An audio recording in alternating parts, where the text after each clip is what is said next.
Radhe Radhe everyone, hope so आप सभी बढ़िया होंगे, मस्त होंगे और अपनी पढ़ाई पर कंसंट्रेट कर रहे होंगे। और पता है हम लाइब्रेरी आ गए थे और आज मेरा ब्लॉग लाइब्रेरी से स्टार्ट हो रहा है। तो लाइब्रेरी में अभी तक कोई नहीं आया था, सिर्फ मैं और मेरी दोस्त थे। मेरी दोस्त कॉर्नर में बैठी है और उसके अलावा कोई नहीं था। जैसा कि मैं आपको दिखा रही हूँ, ऊपर नीचे कोई नहीं था। और हमारे अब लाइब्रेरी में एसी भी स्टार्ट हो गई थी और फीस भी बढ़ चुकी है। पहले हमारे 300 जा रहे थे और अभी फाइनली एसी के भी इंक्लूड हो रहे हैं, तो अभी इसमें भी दिक्कत है। हमने सबसे कम पैसे वाली लाइब्रेरी ढूंढी थी, लेकिन फैसिलिटी उतनी ही है जितनी और लाइब्रेरियों में मिलती है। ऐसा कुछ नहीं है कि नहीं मिल पा रही। और आपको पता है एसएससी जीडी के आंसर की भी आ गई है और आपके कितने नंबर बनना है कितने नहीं। और आपको मेरे से भी जानना था कि मेरे कितना स्कोर आ रहा है, तो मैं धीरे धीरे वो सब बता दूंगी।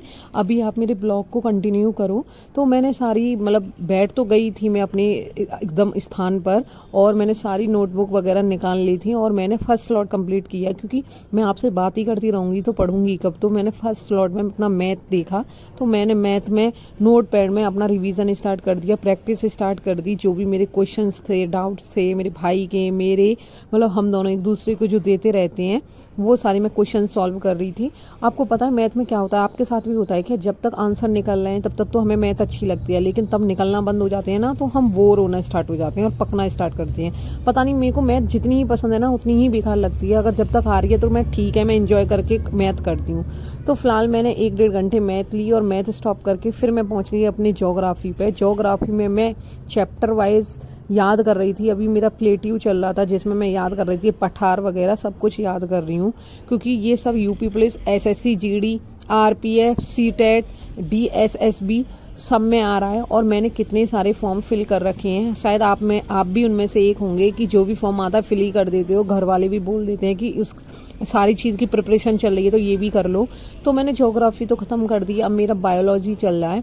बायोलॉजी में कर रही थी मैं सेल टिश्यू, ये दोनों मैंने टॉपिक क्लियर किए, क्योंकि इसके ज़्यादा बायोलॉजी है ना सीटेट में बहुत पूछी जाती है।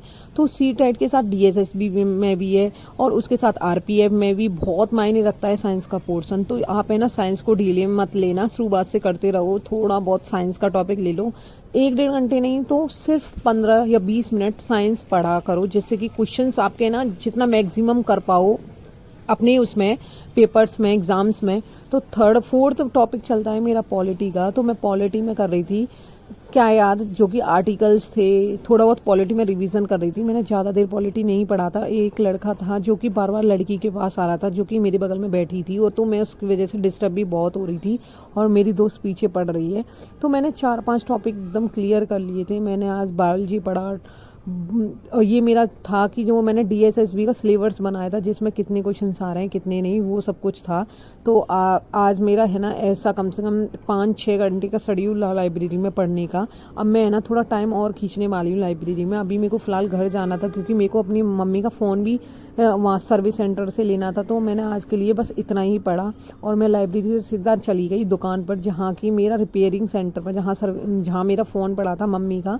तो मैंने वो फ़ोन उठाया तो वहाँ भैया ने बहुत टाइम लगा लिया, मेरे को वहाँ आधा घंटा और लग गया। 3 बजे मैंने लाइब्रेरी छोड़ी, तो कम से कम मेरे को वहाँ पहुँचने में 3:30 बजे, 3:30 से 4 वहाँ पहुँचने में लग गई। और फिर मैंने वहाँ से ऑटो पकड़ा और सीधा घर। अगर आपको मेरे ब्लॉग पसंद आ रहे हैं, do like, share and subscribe. Thank you for watching.